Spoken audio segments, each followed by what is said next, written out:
After a slew of Space Marine thematic list builds, I felt it was time for some variety. When it comes to the Dark Eldar, the Kabalites and witch cults are most commonly in the spotlight, but the depths of their themes are best reflected by the Haemonculus Covens, the conclave of ancient torturer alchemists whose science gives them power over life and death. This one is for the coven that willingly flays their own skin so their muscles and nerves can appreciate the full spectrum of sensation. A coven renowned for butchery and assassination. A thematic list build for the Coven of 12.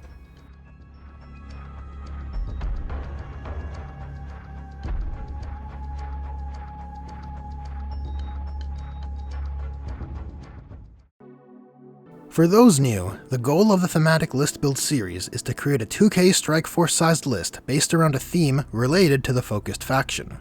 And with that stated, let's take a look at the subfaction rules. The Coven of 12 subfaction rule is Butchers of Flesh. The first perk allows all models with the obsession the ability to improve the AP of their melee weapons by 1. This bonus to AP is undeniably worthwhile, as AP2 rack blades and AP3 electro whips and macro scalpels will be that much more deadly, and it stacks well with the common Drukhari ability Blade Artists, which will further improve that AP on wound rolls of 6. The second perk allows them to perform actions and still make ranged attacks, which is much more niche.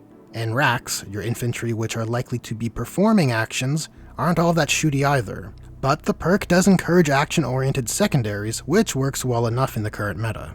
The Drukhari dynamic army-wide system is Power from Pain, which offers cumulative buffs over the course of the game. The perks layer together quite well. Eager to Flay and Flensing Fury synergizes well with the first perk of Butchers of Flesh. And unsurprisingly, invulnerable saves are good to have. It means our rank and file racks have a defensive profile of T4, T5 when near a Haemonculus, and a 6-up invulnerable save which becomes a 5-up in battle round 4. And a 5-up Feel No Pain to ignore wounds, which makes them deceptively hardy for a 1-wound Eldari model. The thematic objectives of this list are to create a list which exemplifies the Coven of 12's reputation as masters of close quarters combat, enabling them to act as the Butchers of Flesh they are, and to evoke their practices of internecine assassination. Now, let's go over to the list breakdown.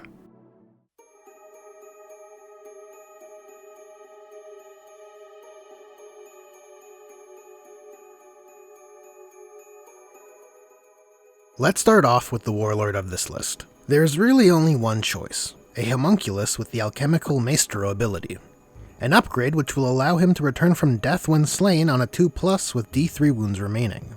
His relic is the Flensing Blade, which makes him considerably fightier. 4 attacks hitting on 2s, with poison always wounding non-vehicles on 2s, at a base value of AP2 dealing D3 damage, which on characters is flat 3. 2 important stratagems to keep in mind going forward. The Torturer's Craft allows any Haemonculus Coven unit to reroll wound rolls in the fight phase, which is quite the force multiplier.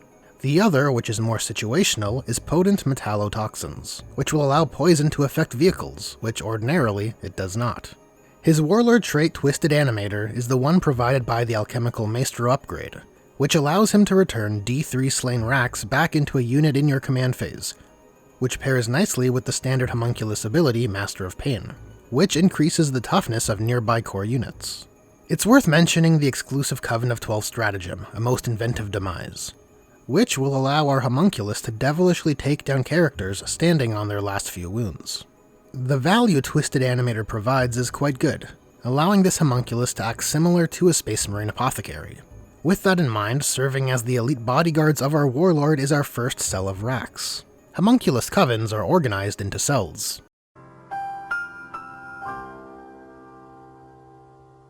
This unit of racks is 10 strong, and is actually a unit of Haemoxites. What a mouthful. Let me know if my pronunciation on this one is off. Upgrading the unit to Haemoxites has 3 effects. One is improved leadership, which is pretty meh, but it's made up for by the other 2 perks. Improving armor and invulnerable saves by 1, and once per phase, the first failed save counts as 0 damage. It adds a considerable layer of resilience, and is all the more fitting of a choice for our warlord's Twisted Reanimation. All racks have rack blades, which thanks to our subfaction rule is a fairly decent weapon, but this group of Haemoxites have a few extra weapons. The Acothist, that's the squad leader, has a scissor hand for some extra close combat punch, and a liquefier gun, With 2 other racks also taking liquefiers, the unit will have 3d6 flamer shots at AP2, which is pretty good. This unit of Haemoxites, as well as our Warlord Haemonculus, will have a Raider serving as their dedicated transport. Gotta love it when transports account for a unit plus a character. The Raider has been equipped with a Dark Lance to provide some quality anti-armor fire support. And while we're here, let's add in the rest of our rack cells, which is broken down into 4 units of racks. All units have 5 models and the same war gear, that being the Acothists all taking electro-corrosive whips and hex rifles. The hex rifle fits in with our assassination motif, and the electro-corrosive whip is a nice combat upgrade. The logic here is that 1 to 2 of these units can stay back and hold down the fort, while the others can go forward, applying board pressure or performing actions while taking some sniper potshots. And they can do so using a Raider, taken in the same configuration as the previous one. Next we have our Engines of Pain, Taloses, taken in a group of 3, all of which have 2 macro scalpels and twin heat lances. The Dark Eldar heat lance is a pretty potent weapon. It's effectively an 18-inch melt-a-gun, which allows these Taloses to provide some quality anti-armor firepower. And with the macro scalpels, it gives each Talos 6 attacks on the charge, hitting on 3s at strength 7 at AP 3 thanks to our subfaction rule, dealing 2 damage each. This is then followed up with another 3 Taloses. This group trades 1 macro scalpel for chain flails, resulting in 1 less attack, but with the chain flail they can double their attack quantity for dealing with softer targets in larger numbers. And instead of heat lances, they each have 2 Drukhari haywire blasters, allowing them to provide ranged anti-vehicle firepower, which can also serve fairly well versus light infantry in a pinch.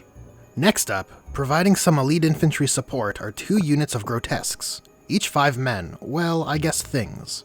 5 things strong. They are in essence a heavier version of racks, possessing an extra point of toughness, and each model having 4 wounds. All members have been taken stock, with monstrous cleavers and flesh gauntlets, granting each grotesque 5 attacks hitting on 3s at strength 5, AP 2 base, dealing 2 damage.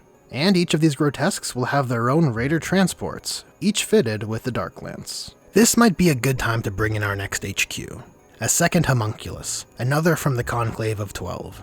2 command points have been spent on Tolerated Ambition and prizes from the Dark City to give him a trait and relic, Master Agenicist and the Nightmare Doll respectively.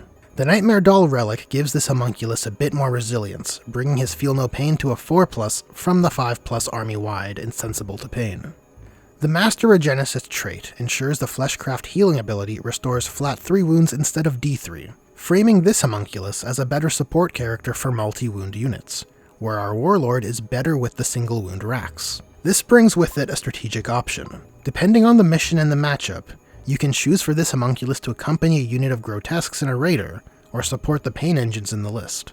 Both units will be able to benefit from the more reliable healing, and the increase to their toughness that this Haemonculus brings. The last units of the list are a few hired guns. 2 units of Scourges, both 5 strong and all equipped with shard carbines. Now, while Scourges are not part of the Haemonculus Covens, their existence is a product of them, as the process of hollowing bones, grafting muscle and wings onto their frames are only possible through the Coven's skills. Each unit will fire 15 splinter shots from a range of 18 inches, allowing these 2 units to bring down some high-volume splinter fire where you need it. And that's the list. It comes to 2,000 points and it provides 10 command points after giving the second Haemonculus the extra trait and relic. I quite like the result achieved, which I guess for myself is to be expected, as a pure Haemonculus Coven army is something of a wish list of mine. Relating to our thematic goals, while the options are limited, the Coven of Twelve's artisanal assassination theme is represented by the many hex rifles and electro-corrosive whips in the list. And it most certainly contains the brutal melee units necessary to flex the Coven of Twelve's reputation as butchers of flesh, one anticipating their next real space raid.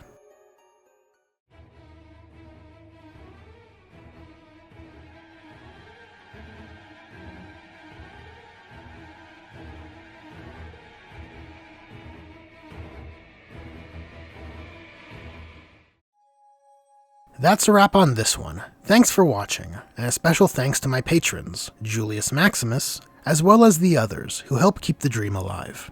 This was my Dark Eldar Haemonculus Covens Coven of 12 thematic list build. If you have any questions, comments, or requests, please feel free to drop them down below. And if you're a Haemonculus Covens player, bonus points if you play Coven of 12. I'd be curious to know how you are finding them in 9th edition. So, if you enjoyed this video, there's a like button, and if you want to help this channel grow, there is a subscribe button. There's also a bell button and a share button, so press the buttons you want to press. And with that, I hope to see you guys in the next one.